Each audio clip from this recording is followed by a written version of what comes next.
Our story follows Mo Fan, a ninth grader who is nervous about the exams leading to the high school entrance. However, the main man is not nervous because he lacks in the IQ department, but because it's about magic. The last time he thought about magic was during a nap after being approached by an old geezer handing him a necklace, which he currently is wearing. When he woke up from the nap, Mo Fan found the normal world changed.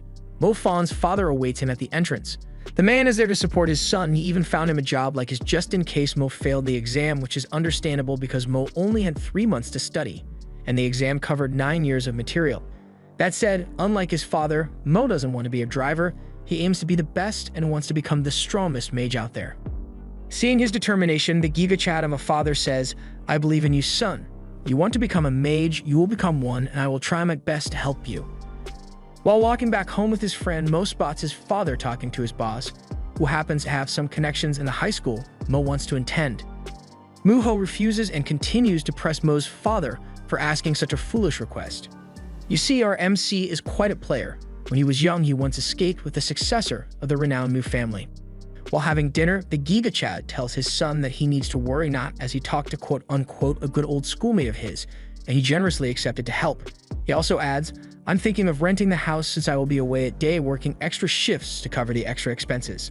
Hence, to save money, why don't you live at a school dorm like your sister?" He then tries to shift the mood by telling his son that the girl Mo hooked up with when he was younger is back, but Mo Fan doesn't show interest in her and tells his dad, "Father, I can't wait to join the magic school. I will study hard to make lots of money so we can do whatever we want and live wherever we want, me, you, and Shinsha." When Mo goes to his room, he remembers the time when the chick from the Mu family approached him to escape with her. Unfortunately, they got caught and her father put all the blame on him.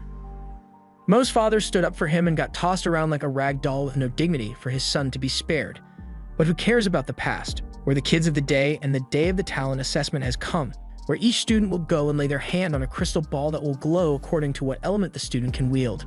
A chubby fella keeps mocking Mo Fan, but Mo Fan doesn't respond. His homie John stands up for him.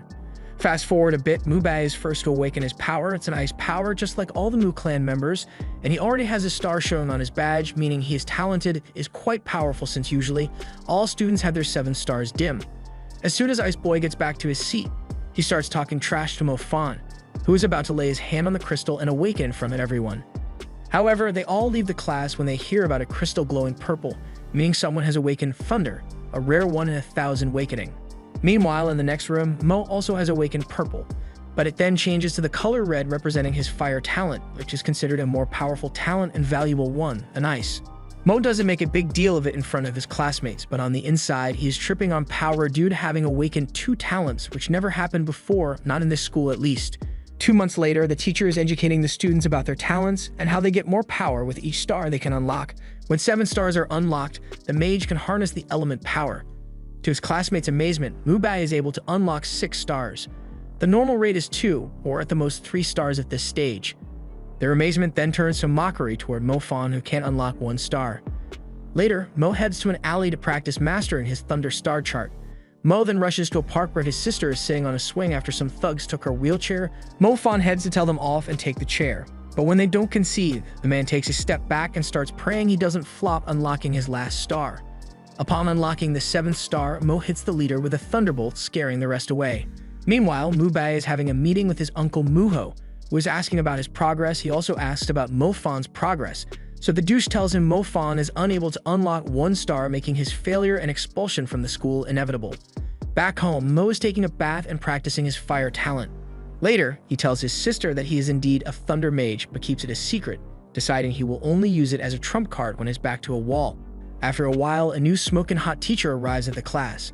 Her name is Tanya, and she is a hands-on training teacher whom one wouldn't mind taking extra courses with. She shows the kids what they would be capable of doing once unlocking their 7th star according to their talents, of course. On the other end, the Ice Bastards devise a plan to rig the upcoming power measurements via a magical stone that absorbs power so that Mo Fan gets the lowest rank, resulting in his expulsion.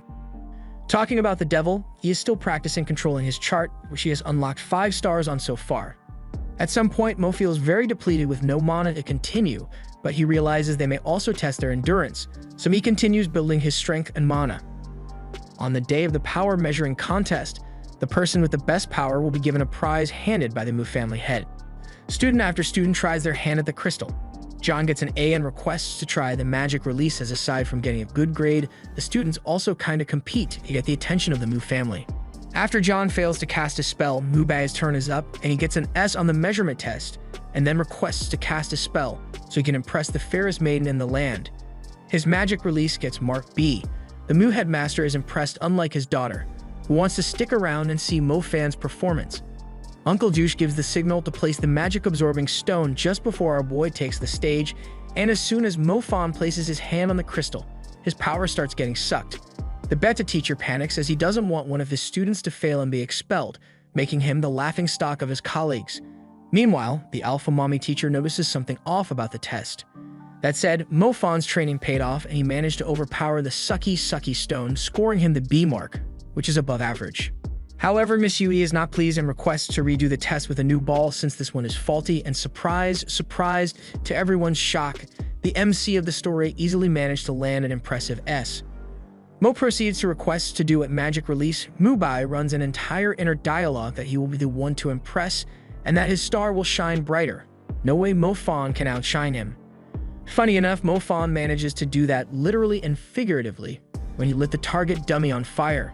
The principal commands his power, as he notes, without a major family backing him to achieve all that he did at this stage is quite remarkable, adding he has a great potential within him as well as a future that the Mu headmaster decided to end when the MC refused to take on a valuable paraclete and process to insult the head douche for what he did back then to his father. Muho requests for the kid's immediate expulsion, but the Chad principal refuses. Mu Bai, who is as dense as his ice, challenges a man that clearly outclasses him both in strength and charisma to a duel, which is precisely what Mo Fan wants, putting the condition if he wins, Master Ice will have to apologize for his father, and if he loses, he will apologize to the lame Sub-Zero. Miss Yui steps in and diffuses the station as duels between underage mages are prohibited, so instead, to get his apology, Master Mu arranges a duel between Mo Fan and his adoptive son. The duel will take place after 2 years when they become of age. Knowing to prepare Yuan for the upcoming battle, the Mu clan will not spare anything to train their kid. Mo Fan decides to start training as soon as possible. And training he shall receive. The school has 3 magical paracletes that boost the progress of the mages, and the students will get to use them one by one. The higher-ranked students are given more time than others, but since Mo Fan is being punished for his behavior earlier, he will only get to use it for 10 days despite being ranked 1 in class. While Mu Bai and another girl mage that can wield fire will be using the paracletes for 30 days and then handed to the lower-ranking students, who will, in turn, follow the same cycle with less time till the semester ends. While training, Mo Fan asks Mu Bai some questions about the paracletes. Bai explains they are levels to them. The one the school has can boost progress by 20%, and the one Yuan is training with can boost it by 40%. Later, while sitting on the roof, Mo's necklace starts to glow whenever it gets close to the paraclete, and then suddenly it eats it, making our boy panic, as losing this valuable material will not only cause an immediate expulsion, but also the person will no longer be eligible to become a mage. Luckily, Miss Hadi arrives and figures out what happened. She tells Mo that his necklace is one of a kind spirit item that can boost the progress of a mage, and likewise, it too can be upgraded and boosted by feeding on other magical items as well as monster spirit, making it more powerful and effective. She then hands it to Mo Fan and tells him not to worry about the paraclete disappearance. She will take care of it tomorrow before they leave on a field training. An army commander called Zhang Kong tasks the class with a bounty hunt, which spooks them since matters like this get handled by experienced mages with at least 3 years of experience. But the commander fires back, if you don't participate, you all fail. Being a mage is not all about getting grades and studying, it's also about fighting and saving lives. Mo Fan asks if they will get rewarded for capturing the monster in the cave, to which Jean responds, if the one manages to capture the bounty, the whole class passes with an A.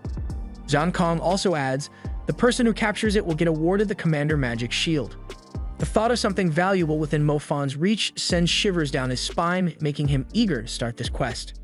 And so the exploration starts with John using his air abilities to fly to the nearest spot and tying a rope for the other to cross. Now exploring the lands, a chubby fella gets stuck in a very sauce situation. Thankfully, Mu Bai saves him as well as our eyes by freezing the tentacle plants. Later, all the students arrive at the cave where the monster is at. The biggest idiot, size-wise and IQ-wise, convinces the group to follow his homie, the rank 2 mage, instead of following the rank 1 Mo Fan, which in a way makes them more stupid than the guy is. As the group enters, Mo notices something wrong. He points out to his friend how the lake water shows that something big is inside. Upon realizing the huge risk at hand, John rushes to tell the students, but they laugh at him and mock the boys for being scared. However, they were the ones scared shitless when a massive wolf reared his head. All expect the rank 3 fire girl, but Mo Fan was fast to sweep her out of the situation. Outside, the teachers and officers stand by, watching as they explain they wouldn't put the kids against a one-eyed wolf, and the thing inside is a pet wolf. It follows one of the officers' instructions. That said, the students still think it's the real deal. The fire girl goes to fight the wolf, followed by the thunder mage, while the ice boy is currently on his back. After seeing his classmates fail, Mo Fan steps in for the rescue. He is the only person able to damage the wolf with a level 2 fire spell. The damage was so severe, the wolf went out of control. Hence, the commander orders the supervisor to move out, taking off his uniform, revealing a glorious set of wings and armor. Yet the first one there to save a girl from being devoured is John, with his swift wind power.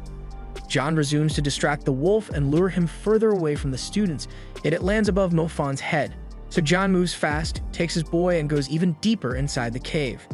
Rank 3 girls and the girls saved earlier want to go back inside to help, but the boneless classmates refuse, saying it's a suicide mission. Luckily, the supervisors arrive and get notified about what has happened. Meanwhile, John and Mo are still running. John falls while trying to save his friend. Seeing this, brother Mo stands back up, enraged and determined to save John. He uses a thunder attack to slow the wolf, and he then uses a fire attack to destroy a pillar above the wolf, impaling it. When the berserk wolf dies, Mo's necklace stores the spirit in it. Soon after, Commander Zhan arrives ready to put down the oversized wolf, but gets shocked seeing Mo already managed to defeat it. The commander asks him how he managed to do it, as it's a feat only experienced field mages can do it. This statement gets backed up after the commander tells the party it wasn't him who defeated it. The pet owner accuses the teacher of helping the student, but he tells him, "No sir, it wasn't me. Even I can't solo an archwolf." Later, the commander awards the boys with a medal, then invites Mo to join the military after he graduates from high school, like some sort of a shady businessman. But Mo declines. Commander Z, still trying to wrap his head around how Mo could defeat the wolf, gets distracted when informed that some monsters got spotted nearby, so he orders his men to move out immediately. At night, Mo is sitting on the roof contemplating his boosted 20% progress that helped him overcome the wolf and wonders what it would be like if he had level 2 thunder, since it's more powerful than level 2 fire, which he already mastered. Mo then concludes that he has to fight more monsters on top of practicing to boost his performance and mastery, as well as his necklace stats. The next day, our boy heads to the bounty hunter headquarters to see if some jobs would help him get what he wants. He overhears a convo between an ambitious mage that keeps asking about quests and a middle-aged guy that keeps putting him down, reminding him about his current power and lack of it. Mo approaches the guy and asks him about an association based in the city called the Monster Hunters. The association pays good money and only takes on a quest within the city, which suits our boy. The man tells him indeed they are recruiting and point at a huge line before resuming to discourage the main man, but Mo ignores this bet to rambling and asks if his chances would be good if he's a fire mage. The man says yeah, it would be higher than the rest. A lot of groups look for fire mages even if they didn't have a lot of experience. Considering how long the line is, Mo tells the recruiters he is a thunder mage. The team captain, who is a peaky man that already declined a lot of good participants for the slightest reason, accepts Mo, who tells him he lacks experience, agility, courage, and license to bounty hunt, all traits the captain mentioned a person should have to become a member. Before joining the group, our boy introduces himself to the group as Fan Mo. Immediately after becoming a member, the party gets a quest regarding a rat monster terrorizing a girl's school, which happens to be Mo's sister's school. Riding with the party while counseling his identity, Mo calls his sis to make sure she's okay. Upon arriving at the school, the team splits to look for the monster that took a girl with him. Mo's phone spooks him while looking around, his sister calling him to make sure he's okay. He puts her mind at ease and asks her where the girl was last seen. She tells him it was around the cafeteria where our boy is currently located. The monster shoots a light beam, but our boy is fast on his feet dodging. When it shoots again, the waterbender on the Monster Hunter team blocks the shot. The team moves out to deal with the overgrown rat. Mo is amazed by the windbender powers as well as the leader who used a level 3 fire attack, Firestorm. Later, when the ice chick gets ready to seal the deal, the rat jumps her, but luckily Mo Fan is able to act fast and electrocute it to death. The leader commands the new member for his courage. After Mo killed the rat, its spirit was stored in the necklace, and it seems no one can see the spirit aside from our boy. While riding back, the commander and team tease the ice lady about returning the favor. The wind boy mentions he will get paid generously and then mentions that a girl was calling him all night. The girl turns out to be his sister, who was calling him all night from a public phone. Mo assures her he is indeed all right and makes her feel better by narrating how he killed the rat. The next morning, Fan Mo heads to the hunter's headquarters and collects his hard-earned money. On the other side, Mo's opponent is enjoying the high life swimming in a massive pool, while Hadi waits for him with a towel in hand. Muho asks how his training is going, to which Yuan tells him it's decent. Currently, I'm level 2 on the verge of level 3, but it feels I'm not going fast enough. Later, the edgelord, who 100% is going to be douche from the way he looks, talks to his adoptive father, who informs him the duel will be held on the day of his coming-of-age ceremony with lots of important figures and celebrities attending to watch. Now, the obvious reason behind that is because lame Sub-Zero wants to humiliate Mo Fan's family line in front of everyone, as well as show how strong the Mu family is. That said, the most important reason he wants every prestigious name there is because the winner of the duel will get a ticket to train in the Blessed Spring. The Holy Spring is a sacred location where selected mage gets to enter it and boost the progression substantially. Only one person a year is allowed there. Talking about that, the scene gets cut to a one-eyed wolf enjoying that empowering juice from the Holy Spring. Back in class, Z tells his homie that the rank 3 girl has been eyeing him and he feels she might ask Mo for a date tonight. Surprisingly, the girl approaches Mo and asks to meet with him tonight. If we didn't know Z was an airbender, one would think he was a bender. Ah yes sir, we said it. Hope this joke makes it through uncensored. If not, expect to see it in the comments. That said, turns out the girl wanted to ask our boy to inspect an old factory near her grandmother's house. The old lady claims something freaky was happening and that she feels off every night. Instead of telling the girl to take her old lady to a home center, Mo decided to play along and parker his way inside the abandoned factory, while Min just gorilla her way in. Inside the factory, the couple comes across some footprints. The chick wants to go and ask for help, but Mo, being a rookie hunter for the best bounty hunter group in the city, he tells her, nah, no me for that. Yup, big mistake, as they encounter a very massive one-eyed wolf bigger than the average beast. Min freaks and calls the police, alerting the monster. So Mo swoops her like the dumb princess she is, and they flee outside, where Mo manages to create an opening for her to run while he stays to keep the wolf at bay. Meanwhile, outside, Min tells the ice lady from the hunter team what happened and asks her to save the brave classmate that stayed behind for her to leave. Luckily, she manages to do so along with the help of Yuan, who notices that his cousin is familiar with the guy. She tells him he is the guy that insulted Uncle, the man you will duel after 2 months. Seeing how his opponent is down his back and ready to run away when told, Yuan is certain about his victory. However, little did he know our boy had to run so he can get his cover to come back and flex his thunder talent. Mo Fan arrives later after everyone got there. The captain tells him to use his thunder since using his fire would free the wolf from its ice prison. Fan Mo uses a weak-ass level 1 attack that seems to juice the wolf, since whenever something glows red, it means we're in for the next level. And indeed, that was the case as the wolf broke from the ice and started evolving to level 2. The party wants to retreat and let the military take care of the situation, but the captain, driven by duty and honor, is against it. While Wolf's blood was boiling, ready to duke it out, the team captain threw a ball of fire at the beast, but all it could do was knock it back. So when the wolf got back up and leaped, aiming for the head, the water girl was ready this time and she constructs a barrier. Seeing the water door won't hold, Fan Mo, like usual, lifts the girl and runs for her while the captain nukes the wolf. It sure looked big, but it didn't do crab to the dog rat. It seems the attacks made him more powerful, as we see it running through every test they put him through: ice, earth, wind, water, till he was stopped by electricity. There was a reason why Zeus was the king of the gods, and Fan Mo displays a fraction of it with his level 2 thunder spell. The joint powers of Fan Mo and the captain soon proved useful, as they held the beast long enough for Officer Swag to come in with a mid-level water attack. He then proceeds to use a mid-level wind attack, ending the fight with an easy win. After getting the wolf spirit, Fan Mo asks the messenger of Drip about mid-level magic. The guy tells him, I believe you can achieve mid-level magic very soon with the things you showed so far, and when you do it you will be stronger than me, since mid-level thunder is far stronger than water and wind. The officer congrats the bounty hunters on their new strong courageous member, and everyone is happy, but not Yuan, who seems to suffer from main character syndrome. The fire girl hugs the main man, thanking God he's still okay, as well as thanking him for going to the factory, because if he didn't go, her grandma would have been dog food right now. Incidentally, his efforts were aligned with his goals, resulting in his necklace to evolve, not to mention the money he made and gave to his sister after that big job. P.S. It's common between mid-levels and higher mages to unlock more talents. It comes with time and practice, hence why Officer Swag using 2 elements didn't surprise others. It's only a big deal if you can unlock at birth, which in turn makes it more impressive, as the mage would be able to get a 3rd element under their belt. Also, his sister informs him she can now use healing magic. another rare talent by the way. Later that day, while Mo was chilling with his boy, the teacher informs him that the principal wants to see him. Do you know why Mu family is inviting important people? The principal asks before revealing the true motive is to take control of who goes to the sacred spring, where one person is allowed every year.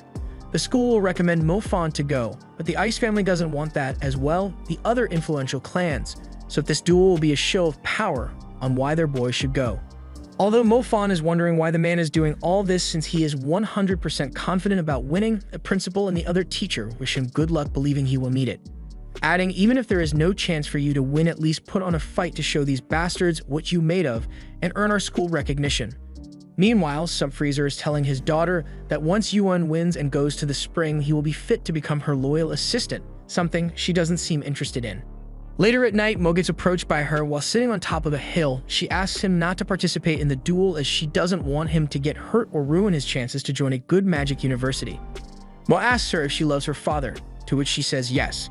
Mo Fan then fires back with, "You still love your father even though he is a controlling bully. My father is a loving man.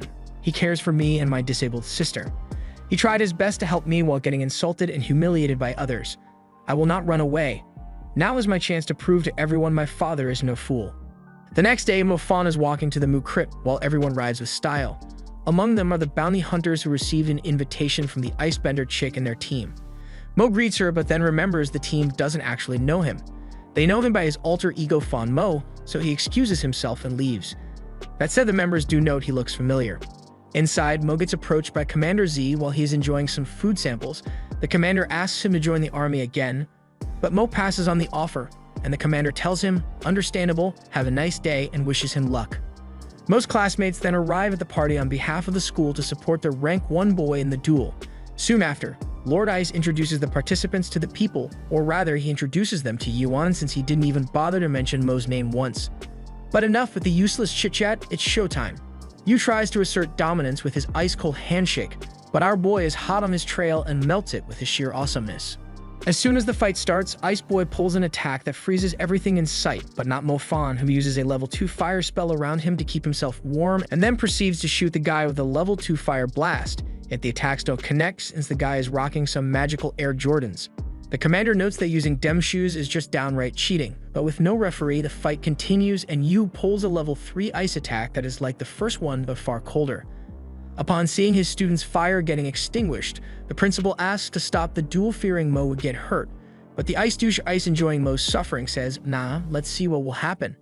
Big mistake, as Mo stands back up and pulls out a level 3 fire move. Firestorm, the same move the bounty hunter captain uses. He then bends the flames and shapes into a dragon that follows the edgy boy till it lands. The Ice Lord doesn't seem fazed, unlike the rest of the attendees who are amazed by the abilities and power of a kid not taken care of by a wealthy family or clan. Back to the duel, Yu stands back up again with his hair somehow still intact. Turns out the guy was wearing full anti-fire magic armor, which enrages the viewers since this is no mere cheap trick like the shoes from earlier. The commander stands up to tell his boy, Mo Fan, just stop now. His magic armor is fireproof. You cannot harm him, however hard you try. It's meaningless to continue. We're all seeing your abilities. The ice prick arrogantly agrees with him and continues to make fun of his lack of equipment and money. Incidentally, it reminded Mo of his loving father that gave him everything, even selling his own house to make sure Mo enters the school, so needless to say, it awakens something in Mo, and that something is his level 3 thunder attack that he flexed in front of everyone, shocking them. The bounty hunter realized this guy is their guy. Meanwhile, Yu starts shitting himself seeing Mo's power, and can you blame the guy for it, after seeing a thunder dragon flying his way? The level 3 attack manages to destroy the armor and knock you out. Back to the crowd's perspective, everyone looks down with amazement and joy as Mo declares himself a winner. The end.